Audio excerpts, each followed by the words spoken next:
মা দেখো জলটা খাও, বিপদে মাথা ঠান্ডা রাখতে হয়। আর আমার কথা শোনো, তুমি মাথা ঠান্ডা রাখতে হয়। একটু একটু করে জলটা শেষ কর।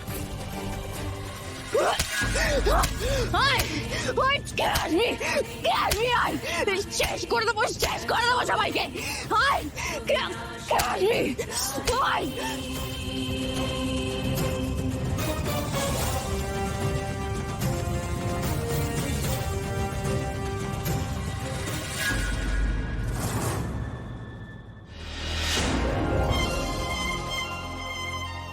হাসছো স্যার, হাসছো স্যার, আমি আসছি।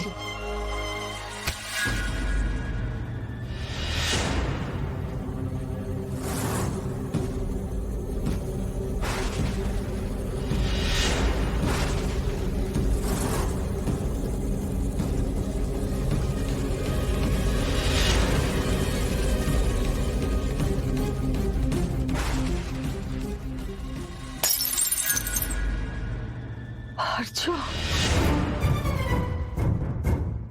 ও গড, এ তো ব্লিডিং হচ্ছে। এটা কেন করলেন? এতটা ডেসপারেট হয়ে গেছেন, উনি তো কিছু করে ফেলতে পারেন। না না, উনি কিছু করবেন না। কিছু করবার মানুষ নন উনি। ওকে বাঁচতে হবে, আর্য সিংহ রয়কে বাঁচতে হবে। সবকিছু শেষ করবার জন্যে ওকে বাঁচতে হবে। আমি ফার্স্ট এডের ব্যবস্থা করছি। হাত দে, ছাড়ো মা, ছাড়ো। হাত দাও। ছাড়ো না, ছাড়ো। দেখি। হয়নি, ছাড়ো মা।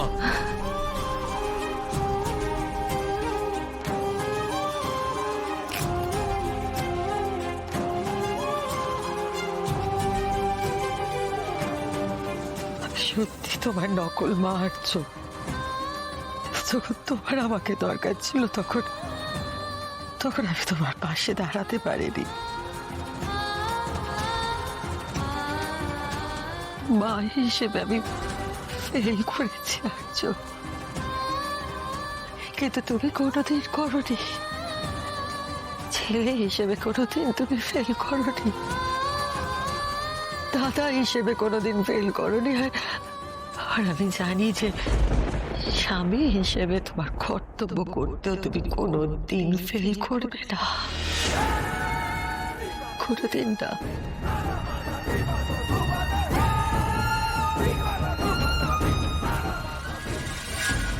কি আপনি মেরে দিলেন? কি করব? আর কি করার ছিল আমার? আপনি তো বলেছিলাম, তখন পরিস্থিতি অন্য ছিল।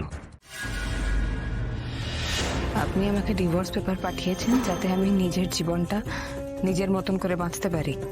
তার আগে আপনি আমার মাথায় হাত রেখে বলুন, আমাকে ছুঁয়ে বলুন যে আপনি খুন করেছেন। অপর্ণা বিপদে রয়েছে আর্য, আর আমি জানি যে ওকে তুমি ছাড়া কেউ বাঁচাতে পারবে না। আপনি জানেন আমি কেন সারেন্ডার করেছিলাম? না, আমি শুধু জানি একটা বড় ঝামেলায় নিজের ইচ্ছে জড়িয়েছেন। আমার স্ত্রী আমার থেকে অনেকটা ছোট, অর্ধেক বয়স। আজকে ওকে বারবার কাট করে দেখানো হচ্ছিল, কিন্তু আপনি আমার কাছ থেকে শুনতে চেয়েছেন। প্লিজ আমাকে বলতে দিন। আমি বেঁচে আছি ঠিকই, কিন্তু আসলে অফিসার, আমার পাস্ট খুব কমপ্লিকেটেড। কালকে আপনাদের সিনিয়র এসেছিলেন বিভাস বাবু, তিনিও বললেন আমি নিরপরাধ। সে তো আমারও মনে হয়েছে, কিন্তু আপনি অনেক দেরি করে ফেলেছেন। হ্যাঁ জানি অফিসার, আমি আইনের চোখে এখন অপরাধী। আমি নিজে সারেন্ডার করেছি, নিজেই স্টেটমেন্ট দিয়ে। হ্যাঁ, সেটাই তো সব থেকে বড় সমস্যা। এই আইনি পদ্ধতিতে আমার ছাড়া পাওয়াটা সম্ভব নয়। যদিও ছাড়া পাই, অনেকটা টাইম স্প্যানের, অনেকটা সময় লাগবে। আমার ভরসায় একজন আমার কাছে এসেছিল, একটা নতুন জীবন নতুন ভাবে বাঁচবে বলে। তার কিছু হয়ে গেলে এরা তো বিপদ হবে, কি বলুন? এসব কথা আপনি কেন আমাকে বলছেন এখন? দেখুন অফিসার, আমাকে তো বলতে হবে, আমি অযৌক্তিক কোনো কাজ করিনি। সে ছোট থেকে যেটাই করে থাকি না কেন, সেটা যুক্তি দিয়েই করার চেষ্টা করেছি, বলার চেষ্টা করেছি, শুধুমাত্র ভালোবাসা ছাড়া। ভালোবাসা তো লজিক মানে না, জানেন তো। এবার ভাবুন, যার জন্য এত কিছু করলাম সে আমার জীবন থেকে কেউ তাকে ক্ষতি করার চেষ্টা করছে। আমার জীবন থাকতে তার ক্ষতি আমি হতে দিতে পারি না আর কি। আমার স্ত্রীকে খুঁজে বের করা আমার কর্তব্য। কিন্তু পুলিশ তো খোঁজ করছে। না না, আমাকে খোঁজ করতে হবে, আমাকে ফিরিয়ে আনতে হবে ওকে। কিন্তু আপনি এখন কি করে? সেটাই ভাবছি, যেভাবেই করতে হোক না কেন তার জন্য যদি আমার শাস্তি পেতে হয় আমি শাস্তি পেতেও প্রস্তুত। আপনি কি বলছেন আমি তো কিছু বুঝতে পারছি না। দেখুন, থানাতে আমি এতগুলো কথা বললাম যাতে অপর্ণা কোনো বিপদে না পড়ে, আমার স্ত্রী। এখন যদি তাকেই বাঁচাতে না পারি তাহলে তো আমার ওই কথাগুলো বলার কোনো প্রয়োজন থাকে। এবার তোমার সারা শরীর তেলে ভিজে আছে, আর এটা গরম দুধ চা না যে শুধু জ্বলবে।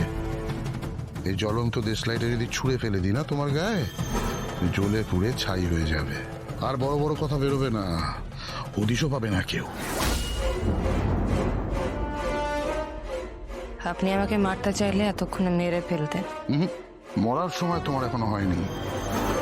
তোমার একটা স্টেটমেন্ট লাগবে আমার। বলতে হবে আর্য তোমাকে জোর করিয়ে জাতিস্বরের নাটকটা করিয়েছে, আর তার বিনিময়ে তোমাকে তোমার ওই বাড়ি আর বউয়ের মর্যাদা দিয়েছে।